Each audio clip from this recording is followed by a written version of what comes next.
todos, queridos irmãos do Ideal Espírita. É sempre um prazer poder recebê-los.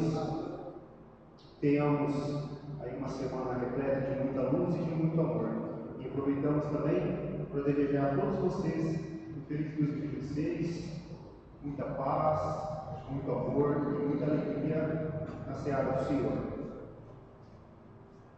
Quero convidar agora a nossa companheira Amanda para fazer a prece inicial.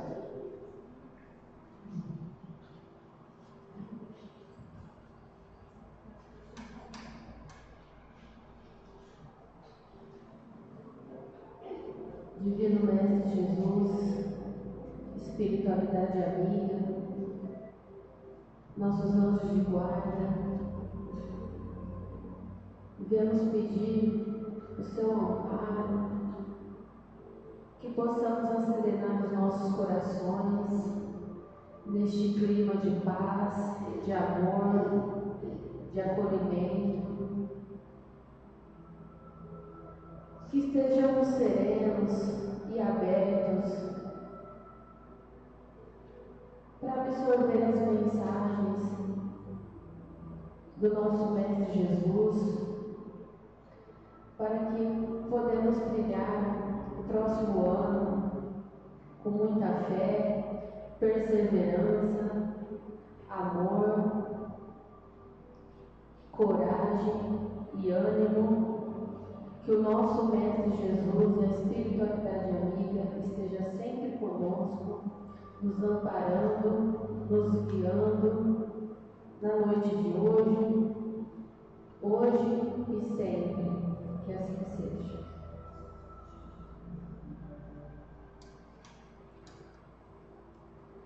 Hoje, nesta noite maravilhosa, nós temos o prazer de receber o Pedro Conceição, lá do Grupo Espírita Maria Dolores, da cidade de Jales, estudioso da doutrina, que veio aqui compartilhar conosco um pouquinho do seu conhecimento.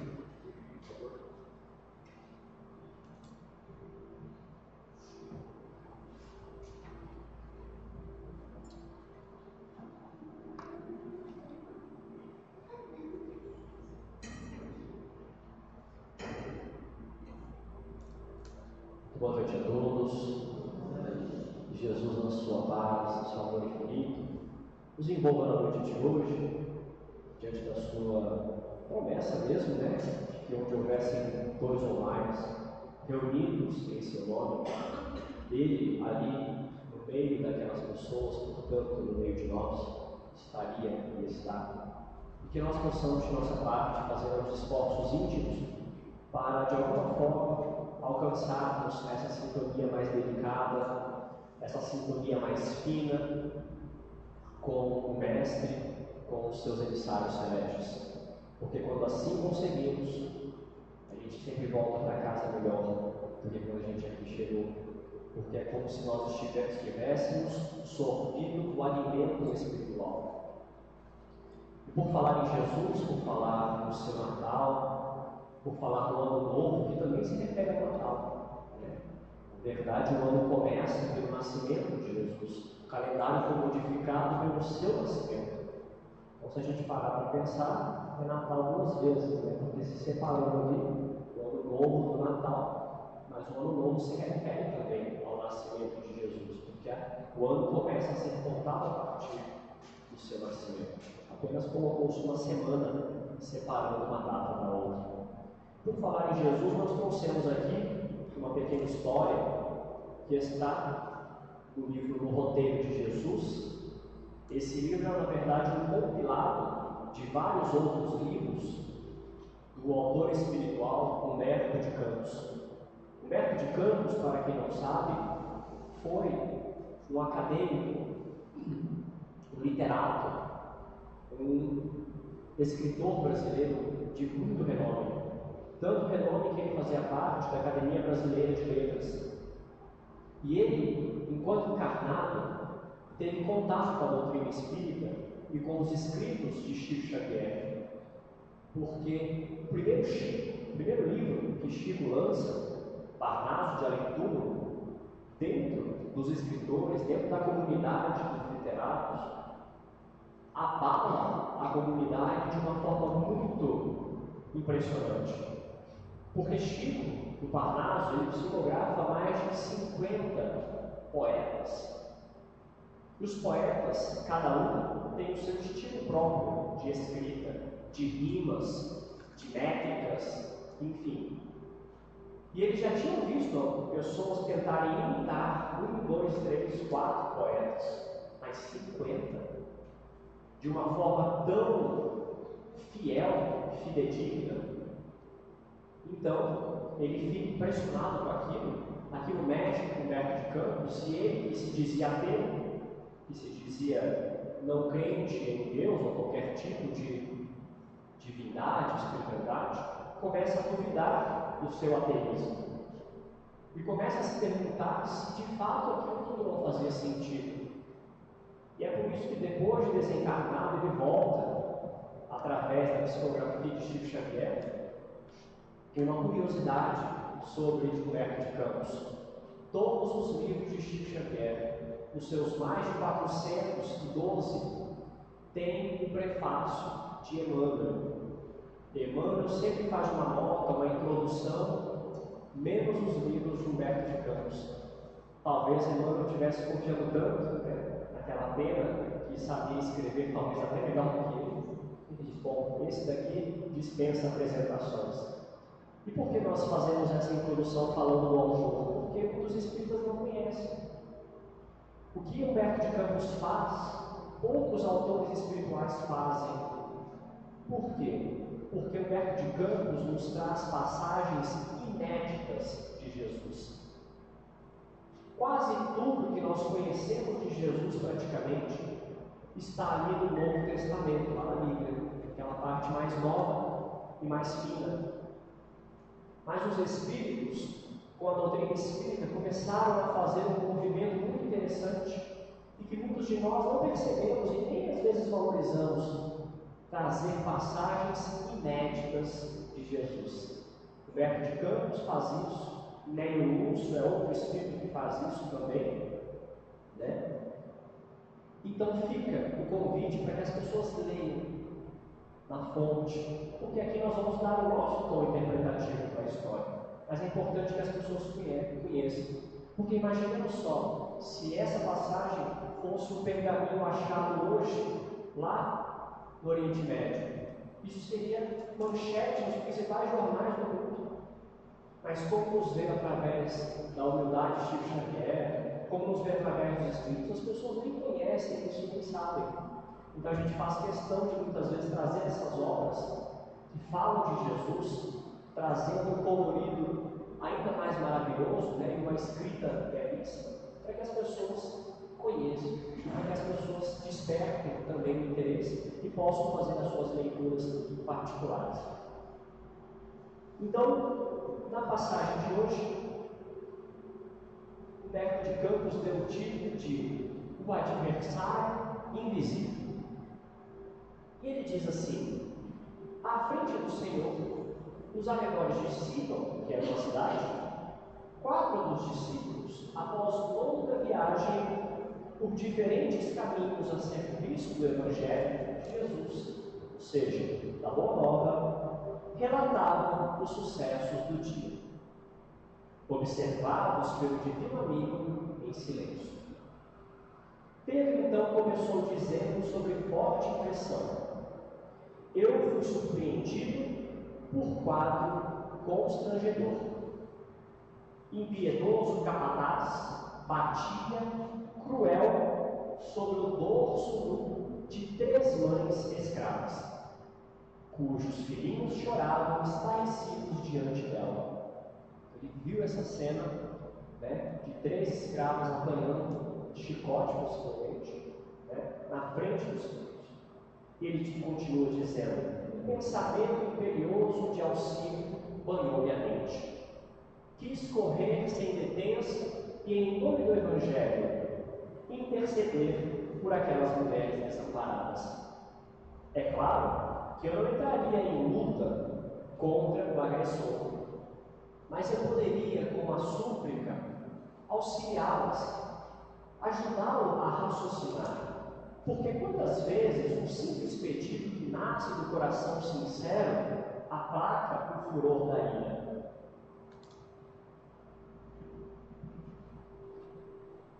Mas, continuava Pedro, tive receio de entrar na questão, que me pareceu muito complicada. Que diria o perverso disciplinador? Minha intromissão poderia criar dificuldades até mesmo para nós. Então Pedro vê aquela cena lamentável, sente a vontade de fazer algo, intercedendo pelas três, mas ele é tomado de um certo medo, de um certo receio. Ele diz, bom, deixa quieto, né? Em seguida, Tiago, filho de Zebedeu, disse, no trilho da vinda para cá, fui interpelado por uma jovem mulher com uma criança no colo. A pobre coitada arrastava-se, deixando perceber o profundo abatimento. Ela me pediu socorro em voz urgente, quer dizer, aquele socorro partindo do fundo da alma, né? Pediu-me. Ela se declarava infortunada viúva de abastado vinhateiro. Sem dúvida, era dolorosa a sua posição em que se colocava, e no movimento instintivo de solidariedade, eu ia lhe oferecer o braço amigo e fraterno, porque ela não conseguia andar, para que se apoiasse em mim. Mas recordei de repente que não longe dali havia uma colônia de trabalho ativo. E se alguém me visse em companhia de semelhante mulher, poderiam dizer que eu ensino os princípios da boa nova de Jesus e ao mesmo tempo sou motivo de escândalo? A opinião do mundo é muito descaridosa, muito perversa. Porque naquela época você não podia se dirigir a uma mulher assim, né? Existia todo um protocolo da cultura ali, daquele lugar, para você falar com alguém. E uma viúva que não seria motivo de escândalo, né? Uma mulher ali com um filhinho no colo, que se arrastava. Então ele teve um ímpeto, porém, ele também ficou receoso, ficou acovardado. Bartolomeu disse espantadiço, em minha jornada para cá, não me faltou ensejo a sementeira do bem. Mas, que quer? Apenas me obriguei conhecido ladrão. Vi-o gemer sobre duas figueiras frondosas, durante longos minutos, no transcurso dos quais me inclinei a lhe prestar assistência rápida. Ele viu um bandido famoso ali na região, implorando, pedindo uma ajuda, né, porque ele estava com bastante dor. Pareceu-me ferir no peito, em razão do sangue aporejado da túnica. Mas tive receio de inesperada incursão das autoridades pelo sítio e resolvi fugir. Se me pilhassem ao lado dele, que seria de mim? Quer dizer isso? Ele ficou com medo da polícia, né, das autoridades da época, de chegarem ali, encontrarem ele e acharem que ele era um comparsa. E também, por assim dizer, uma expressão bastante popular, rodar junto, né, e encana junto. Calando-se Bartolomeu, falou então Felipe. Comigo, os acontecimentos foram diversos. Quase ao chegar acima, fui cercado por uma assembleia de 30 pessoas, rogando conselhos sobre a senda de perfeição. Desejavam ser instruídas quanto às novas ideias do reino de Deus, e dirigiam-se a mim ansiosamente. Contemplavam-me simples e confiantes. Então essas pessoas cercaram Filipe e queriam saber de Jesus, porque hoje nós temos a dádiva, a bênção de ter os Escritos, não apenas a Bíblia, o Novo Testamento, não apenas as cartas de Paulo, mas também vários livros espíritas. Nós temos tudo isso escritos em abundância, por assim dizer. Mas naquela época não era assim. Os evangelhos ainda não existiam. E mesmo se existissem, pouquíssimas pessoas sabiam dele. Então, para saber de Jesus, as pessoas dependiam de encontrar alguém que conheceu Jesus ou que conheceu Jesus. E no caso, Filipe era o discípulo direto do Cristo. Então as pessoas queriam que ele contasse. Explica para a gente, Filipe, como é que é esse Cristo. Você que viveu com ele, conta, me fale. E aí Filipe tem a seguinte atitude: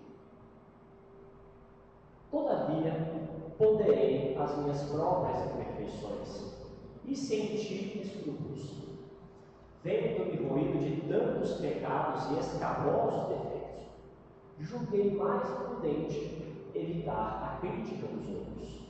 A ironia é um chicote inconsciente, por isso me calei, e aqui eu estou.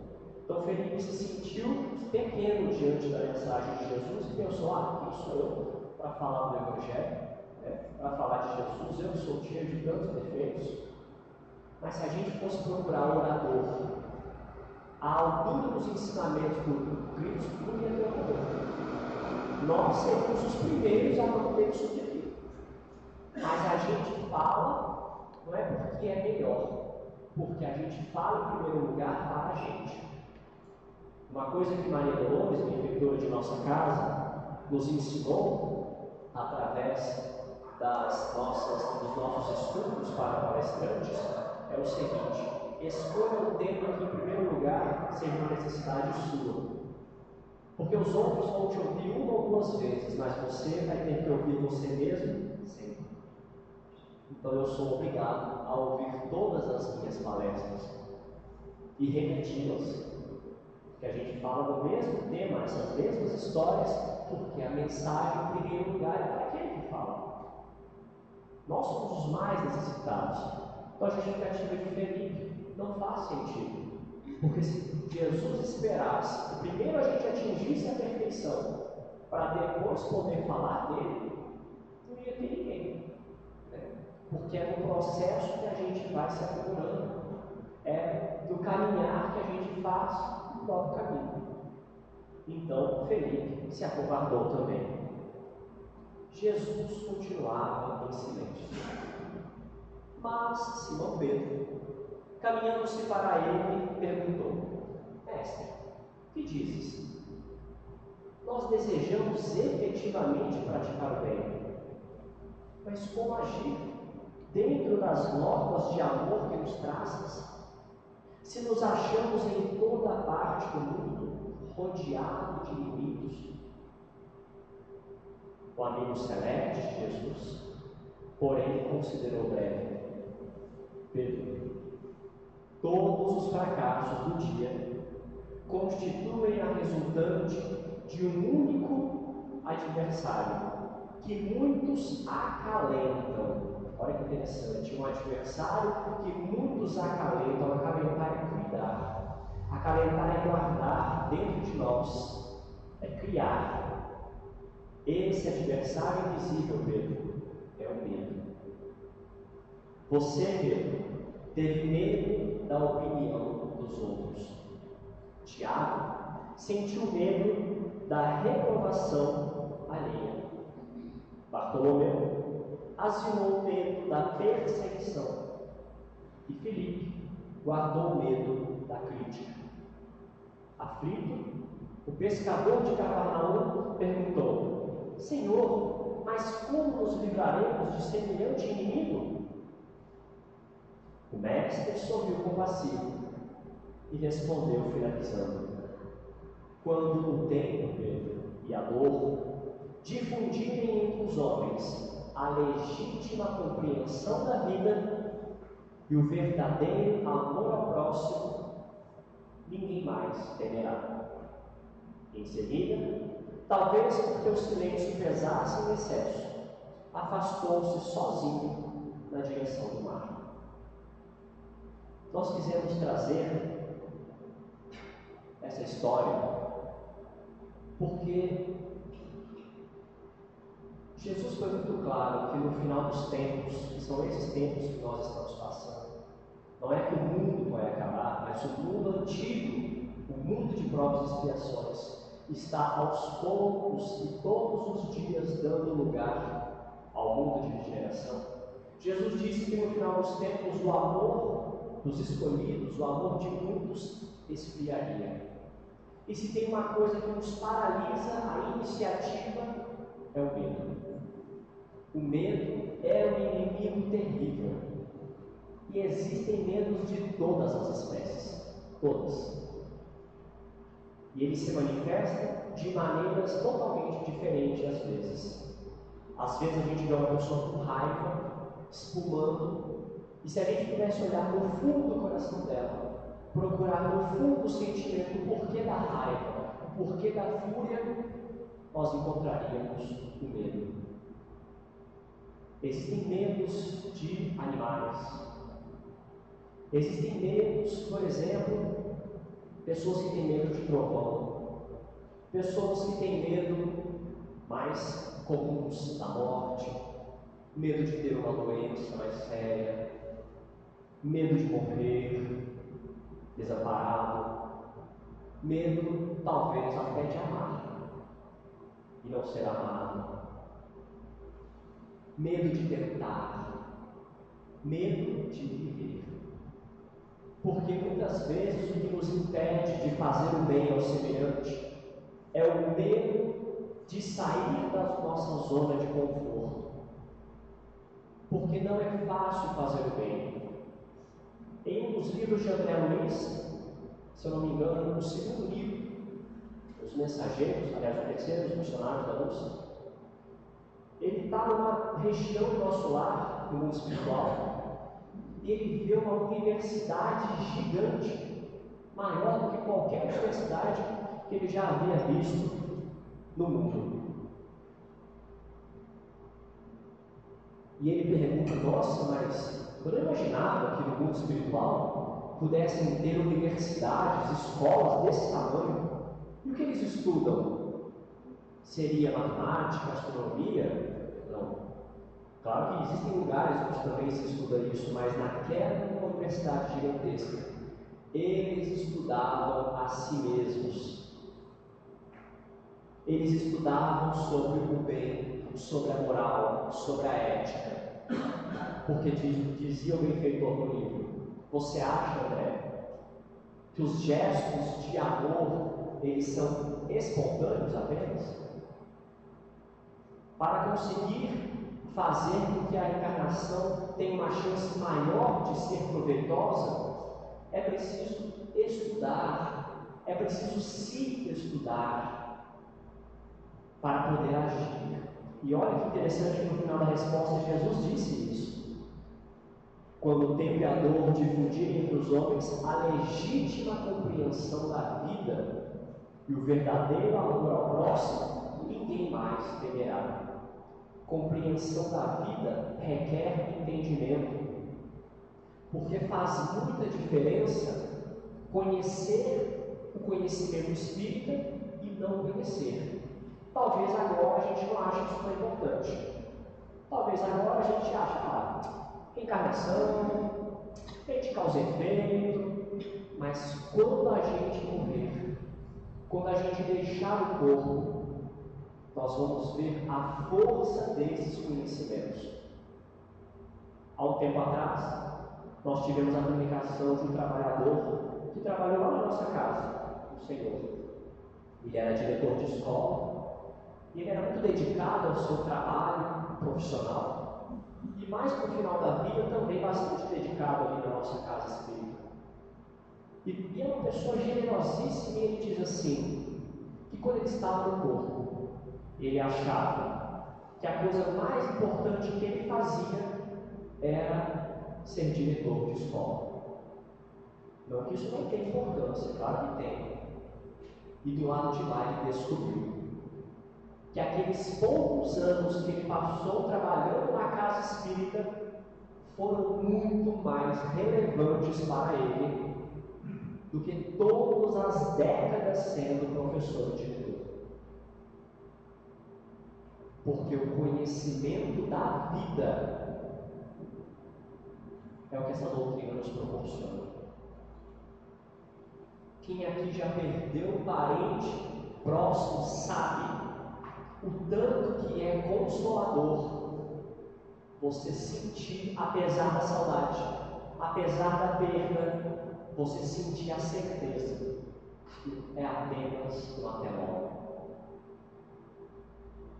De que assim como a pessoa foi, daqui a pouco nós estamos também. E que não vale a pena, nesse mundo, brigar por coisas que são passageiras. O fardo começa a ficar mais leve, o jugo fica mais suave, porque a gente começa a compreender a vida. Porque a vida não se dá apenas neste plano. Quando estamos encarnados, muitas vezes acreditamos que isso aqui é tudo. Isso aqui é uma fração do que é a verdadeira vida. A vida existe de formas que nós ainda nem compreendemos. E compreender é libertador. Porque a gente começa a entender que existe vida para além da nossa vida. E aí entra o que Jesus fala em seguida também, o verdadeiro amor ao próximo. Porque se o conhecimento é uma luz na alma, a gente que trabalha como professor, né, os nossos alunos falam assim, quando você aprende um exercício difícil, a sua mente faz assim, ó. A sensação é essa mesmo. Um dia a gente chamou um aluno mais velho para dar uma pequena palestra para os pequenos, porque ele havia ganhado várias medalhas de matemática nas competições. Ele disse uma coisa fantástica, ele disse assim, os meninos perguntaram, o que você fez para ficar bom? Porque ele disse que não era tão bom em matemática. Mas ele começou a treinar e ficou bom. Ele disse assim, eu faço uma coisa que a maioria dos alunos não faz. Eles ficaram assim. Ele disse assim, eu não fujo dos exercícios difíceis. Porque quando você pega o exercício difícil, a matemática tem vários. Vontade que dá é a primeira coisa que você se sente um troglodita. Só um analfabeto. Ele dá vontade de sair correndo e não voltar nunca mais. Eu tenho essa vontade, aliás, ele diz, eu tinha essa vontade. Mas depois que eu começo a encarar os exercícios difíceis, a minha mente se expande. Porque uma vez que eu resolver aquele exercício, a minha inteligência, ela subiu de nível.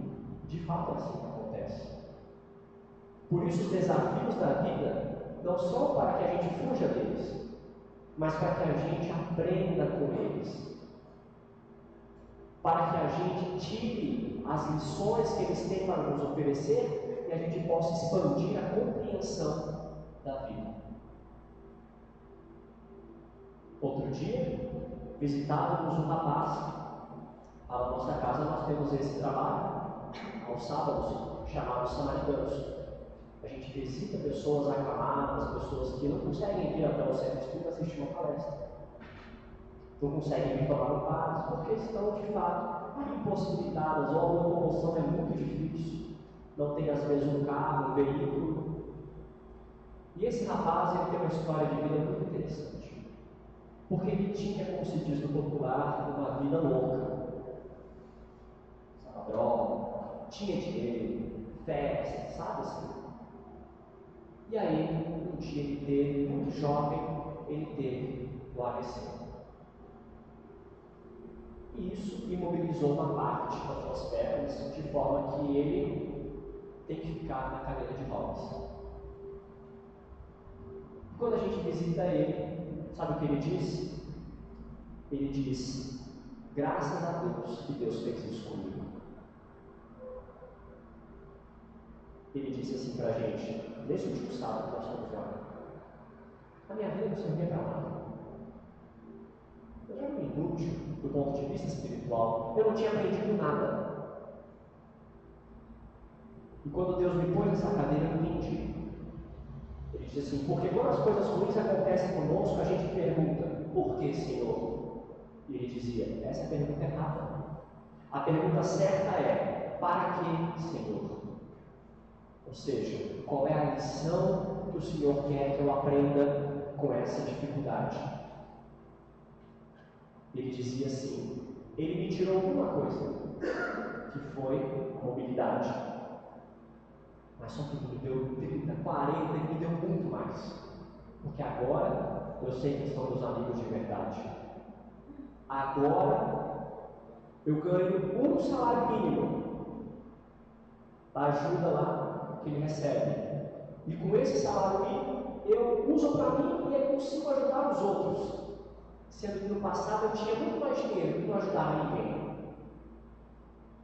Então hoje eu sou feliz de verdade, ele dizia. Mesmo nessa cama, ele usava até essa expressão que é muito recomendada, né? Ele falava assim, mesmo aleijado. Porque hoje eu sinto Deus. Porque hoje a minha vida faz sentido.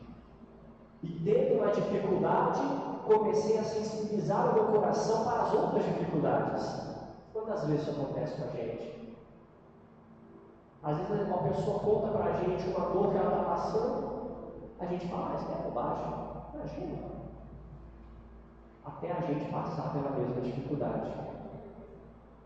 A gente fala, opa, peraí. E aí acontece algo bonito. A gente começa a se solidarizar com as pessoas que têm aquela dificuldade, porque a gente já passou na pele. Mas a gente não precisa passar por todas as dificuldades para desenvolver isso. É porque somos endurecidos que muitas vezes Deus nos permite passar essas dificuldades para que a nossa compreensão da vida se expanda, para que o amor genuíno ao próximo venha reinar no nosso coração. Porque se tem uma coisa que dá sentido à vida, é amar. O amor é maior que a própria vida. E quando ele falta, a vida perde o sentido. Quantas pessoas têm dinheiro, poder, fama, tem um monte de coisa, mas não tem amor. E acabam, às vezes, indo pelas vias do suicídio. Uma tentativa, claro, né? Inútil, porque não sairá da vida. Não é possível sair da vida. A vida continua. E quantas outras vezes a gente vê uma pessoa como esse jovem, que não tem grandes coisas, que mora numa casa modesta, que vive com um salário mínimo, com dificuldades materiais, mas que tem sentido e é feliz porque tem amor. Porque começou a aprender a amar para além de si mesmo. E isso elimina o medo. Quando a gente começa a compreender a vida e amar, o medo some. Já repararam nas grandes almas como elas são corajosas? Como elas enfrentam a vida com suas dificuldades? Porque têm a certeza no coração de que estão fazendo o melhor. Mas quando a gente faz o melhor, a gente pode esperar pelo melhor, porque o melhor começa a vir na nossa direção. Isso é lei de causa e efeito.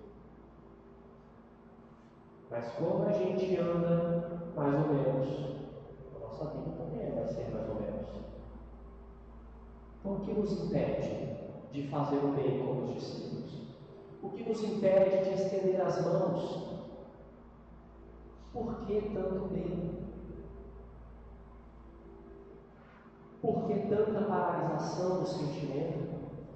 Por que tanto adiamento da decisão? Amanhã eu ajudo, amanhã eu faço, amanhã isso, amanhã aquilo. Será que teremos o amanhã como a gente imagina? Porque Deus pode nos chamar a conta hoje. Pode. Fechar o balanço dessa vida. A gente não sabe quanto tempo a gente tem aqui no corpo. É claro que, do ponto de vista espiritual, temos a eternidade.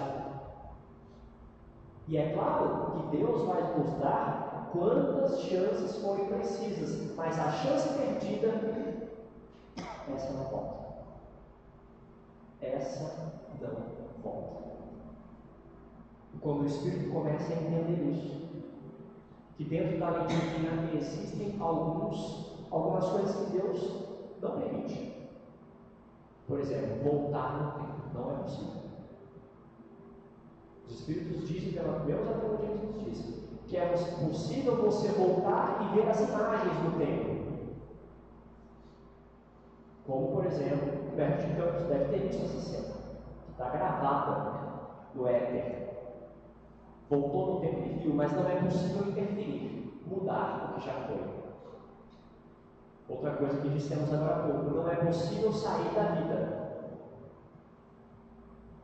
A pessoa pode até se suicidar, embora não deva, mas não vai sair da vida, não é possível deixar de viver.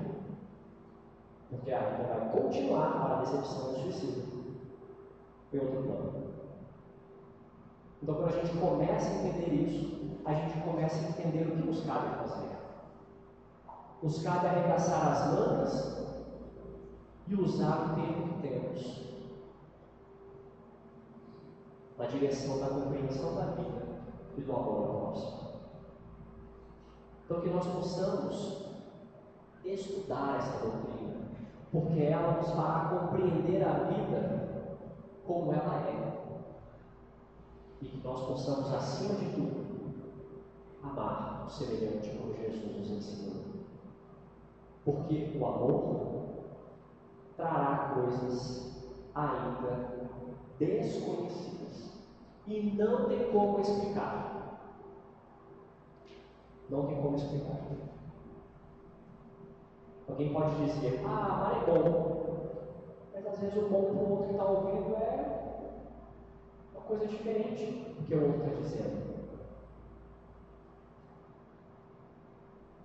Apenas para finalizar, por volta do ano 2099, mais ou menos, eu tinha por volta de 12, 13 anos, e eu sou de Uberaba, né? Nasci lá, tenho família lá até hoje, eu vou morar lá na época. Eu estava no Uberaba, como estive tantas vezes, e alguma coisa dentro de mim me disse assim, vai lá no Chico. E a gente já tinha ido ao Uberaba várias vezes, eu nunca tinha ido ao Chico. E o Chico era uma pessoa até próxima da nossa família, meu tio-avô sentava naquela mesa junto com ele lá. Ele já tinha estado em casa algumas vezes, na casa da minha bisavó. Deu passo para o meu bisavô, antes do meu bisavô falecer, minha bisavó falou, está tudo bem, Chico? Eu disse, está tudo bem. Aquela noite ele desencarnou. Mas alguma coisa me disse assim, vai lá para você entender um pouco, talvez, o que é amor. Eu não sei porquê, nos meus 13 anos ali, eu falei, o que é o Chico? E aí ela chamou uma amiga que conhecia muito, né, lá, nós fomos. Passando da meia-noite, a gente conseguiu entrar na salinha. E é uma coisa que não tem como explicar. Mas que a gente palestrasse aqui a noite inteira uma sensação de paz. Ele estava muito velhinho, mas muito velhinho mesmo, mais ainda do que aquele retrato. Mas ele beijava a mão de todas as pessoas que passavam por ele, todas. Eu lembro que ele beijou a minha, aquela noite eu não lavei a mão. E ali era como se assim, eu tinha até umas perguntas para fazer também, de algumas coisas que eu já tinha lido, já tinha feito algumas leituras espíritas. Mas diante daquele homem, é como se não tivesse pergunta, porque a resposta estava ali na frente. E quem foi a Chico Xavier, quem conheceu outros também, como Divaldo, sabe do quanto é significativo amar. Porque se eu, na minha dureza de coração, captava esse fragmento, esse pedaço de amor que vinha dele, imagina que ele, dentro da intimidade dele, não sentia. É por isso que aquela pessoa que começa a amar, ela começa a ficar esquisita, porque ela começa a ajudar, ela começa a viver uma outra vida, porque ela encontrou um tesouro que não tem como explicar, só vai saber quem vive. Então que Jesus nos ensine compreender a vida e amar uns aos outros neste 2026, como Ele nos amou. Muita paz a todos.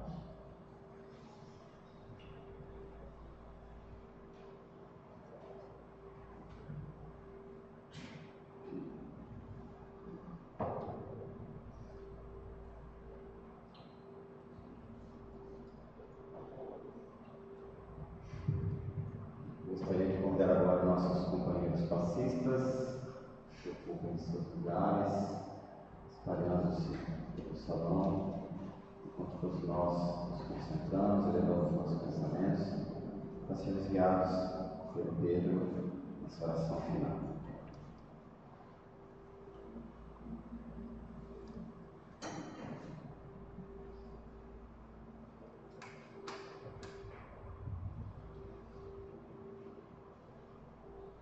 Vamos assim orar para coroar esse momento onde estamos sendo alimentados pela espiritualidade. Coroar a última palestra do ano de 2005, que com todos os seus desafios foi um ano bom, porque nos trouxe aquilo de que precisávamos para evoluir. Algumas vezes fracassamos, outras nos superamos, mas o mais importante, Senhor, é perseverar, é insistir, é tentar até o fim, para que possamos um dia sairmos vitoriosos da nossa encarnação, para conseguirmos olhar no espelho da nossa alma e poder dizer: ainda não sou quem deveria ser, mas já sou melhor do que fui. E isso nos felicitará no Espírito, nos trará calma e paz ao coração, na certeza de que fizemos aquilo que podíamos. Por isso, Senhor, fica conosco e nos ensine a amar como o Senhor amou. Não amar apenas aqueles que nos amam, mas também aqueles que nos desafiam, aqueles que nos perturbam e perturbam todos ao seu redor, porque estão perturbados dentro de si mesmos. Abençoa, Senhor, essa casa de oração, de paz, de luz, que ela possa seguir na divulgação do seu Evangelho a todos aqueles do abrigo dos aflitos possam vir buscar esse pão que vem de Ti. Também pedimos pelos locais onde existem a dor e o sofrimento, onde eles são mais pungentes, nos hospitais, nas casas de detenção, nas famílias desestruturadas, onde a droga muitas vezes virou a razão de viver. Daqueles, Senhor, que estão perdidos, que não Te conhecem, que estão distantes de Ti, daqueles que ainda também fazem o mal, porque não compreendem o mal que estão construindo sobre si mesmos. Por isso Te pedimos, Senhor, que no Seu Natal, mais uma vez, venha até nós, a nos amparar, a nos abençoar, e, acima de tudo, nos ensinar mais uma vez, para que possamos trilhar de fato o caminho que o Senhor nos ensinou a trilhar. Que possamos mais do que Te admirar, Senhor, que possamos Te seguir, que possamos ir contigo aos confins do nosso mundo, dos nossos mundos interiores, para que dentro dele possamos Te encontrar. Fica conosco, Mestre bendito, a nos embalar, a nos amparar, não apenas hoje, mas por todos os dias de nossa vida, e que assim seja.